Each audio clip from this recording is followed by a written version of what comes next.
Mahomes. I think Mahomes is more athletic than Smith. So higher. I think he has a higher ceiling than Smith. Like probably a much higher ceiling. But again, it'll be his second year in the league. There's going to be growing pains, so Chiefs fans just be prepared for that. Oh yeah. So you know what? Before we move on to the Bama game, what you think about Gruden going to the Raiders? John Gruden, hired by the Raiders, 10 years, $100 million. I think that for a franchise that is in financial disarray and is about to move from Oakland to Las Vegas, they needed to make a big splash with a coaching hire, and that's what they did.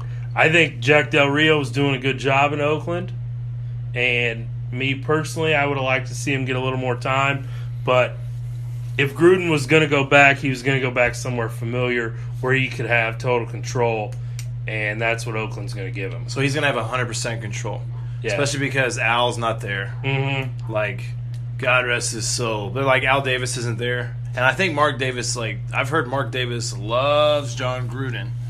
Probably because when Mark Davis is younger. So, I mean, Mark Davis is younger then, and he probably thought that his dad was making a huge mistake running him off. Yeah. Because Gruden's the guy that got them back to being good. Yeah, Gruden was the last coach that they had that they did any good or any good in the playoffs. Gruden's last play as the coach for Oakland was the Tuck Rule. That's Tuck Rule, right? Tuck Rule game. I mean, that was his last game as the coach in Oakland. So, hey, he did a great job there. And he said in his introductory press conference today that he still believes that was a fumble. I didn't get to watch that yet. It was on the TV. Yeah. But we didn't have the sound on. They brought that up to him? I don't remember if he was asked about it or if he brought it up. But I did hear him say on a clip, because I didn't watch the whole thing, but on a clip that he still believes that was a fumble. I really like John Gruden. I really like John Gruden. I'm not excited for him to be in like the division with my favorite team. I think Gruden's good. I think his record's all right. He's 185 as a head coach. I don't think he always had. It's funny. He won a Super Bowl down in Tampa. But I don't feel like he always had the biggest support from either. I think the general manager did, but like from the ownership there. Yeah. For the way they got rid of him. Yeah. And I was like, this dude's won championship. Or he's won games with almost any quarterback he's had down there. Well, he won a Super Bowl. I mean, he won a Super Bowl. Brad Johnson. Yeah, Brad Johnson. And I'm not saying Brad Johnson's garbage, but Brad Johnson's he's not. He's better than Trent Dilfer, but like Brad Johnson's like, I mean, whatever. I think Gruden. He was an average quarterback. I think Derek Carr will be the best quarterback that Gruden's had. Well, maybe besides Rich Gannon. Maybe. Yeah. I don't know. Rich Gannon's like a journeyman and like went there and had he had about 4 good years, like really stellar years. So maybe Derek Carr, like as far as raw talent and young, maybe he is the best he's had. So, and I think that's another thing that went into Gruden's decision to come out of the booth and step back into coaching was he has some weapons there. I think he's been doing the quarterback thing for ESPN, evaluating the quarterbacks. Derek Carr I love that thing. Yeah, Derek Carr was on there when he was coming out of college, so Gruden's familiar with him and knows that the guy's just grown since then. So, we'll see how they do next year. Yeah, so I think yeah. So I agree with you. I think it's a great hire. Yeah, nothing negative to say about John Gruden. No. So we'll move on to Bama, Georgia last night. Bama wins 26-23 in overtime. Big story, obviously, is the quarterback change at halftime. How you say that name? Tuia Tagovailoa? I don't know. We're probably butchering it. He's a real deal. He is. Hurts was 3 for 8 in the first half for 21 yards with 6 rushes for 47 yards. And Tagovailoa is 14 for 24, 166 yards, 12 rushes for 27 yards. Their stat lines there. I think everybody in America knew that if they needed to do something big down 13 to get back in that game, and it sparked the team to change the quarterback. Obviously, he wasn't putting in a slouch, I mean, you're at Alabama, you got another All-American right there to step in who had been prepared. You're watching him every day in practice.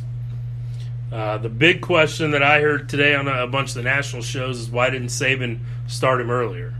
Why not pull Hurts at some point this season? Because obviously Hurts was not a downfield thrower. But in my opinion, Bama doesn't have to play from behind very much.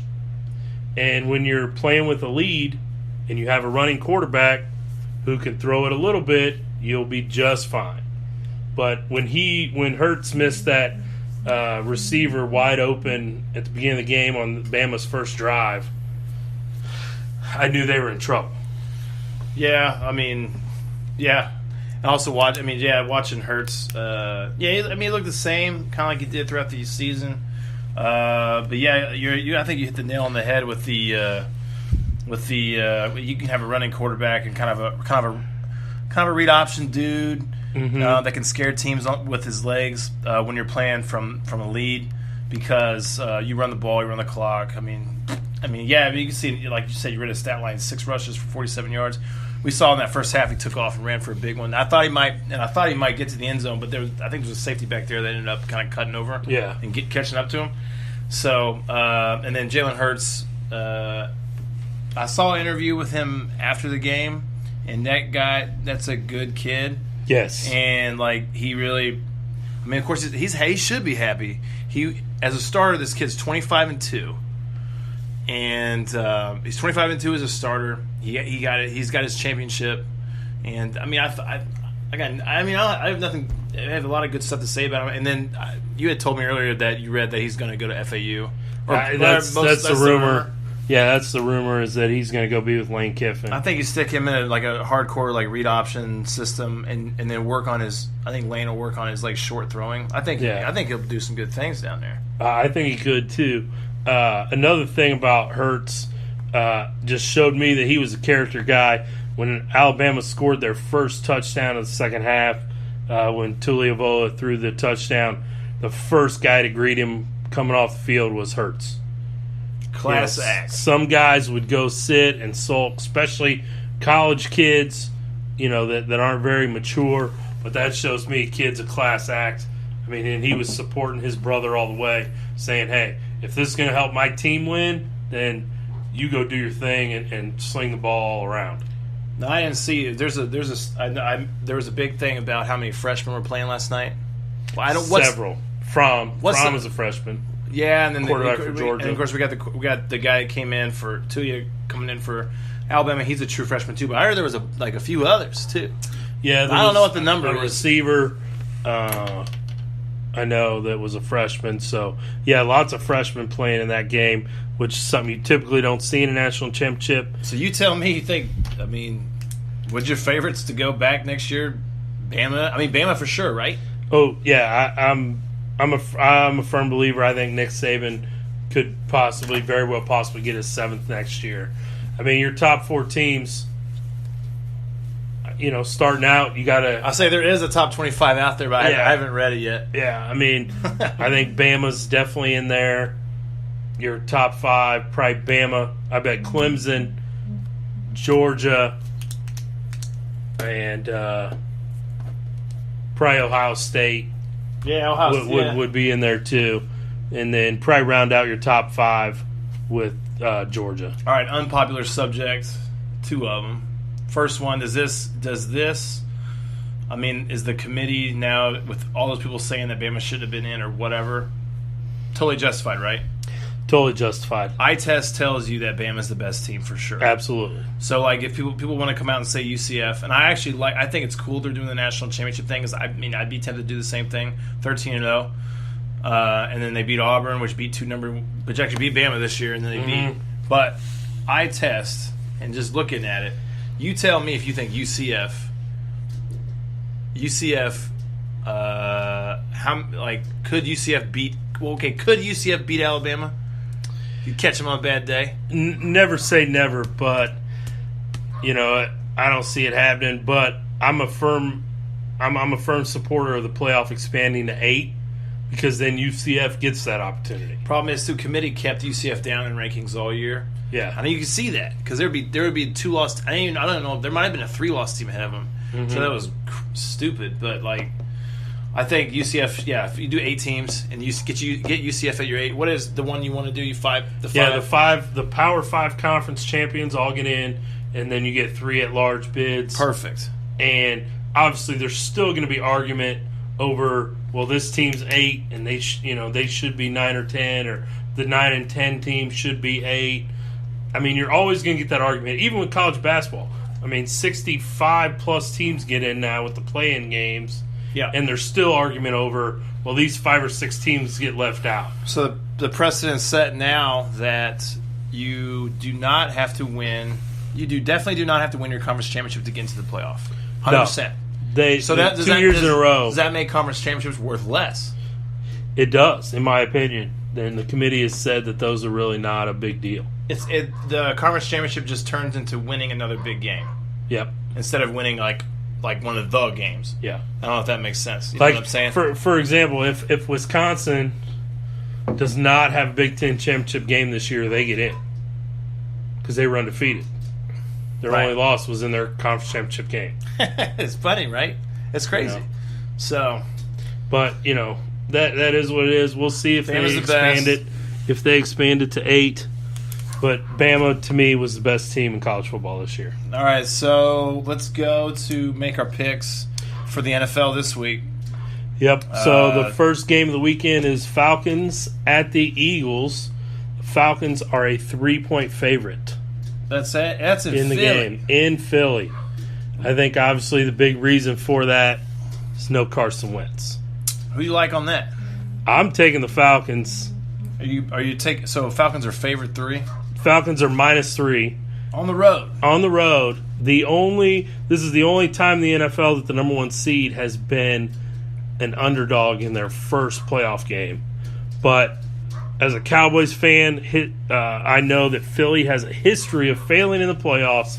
And they do it again this weekend and lose to the Falcons at home by a touchdown. By a touchdown. I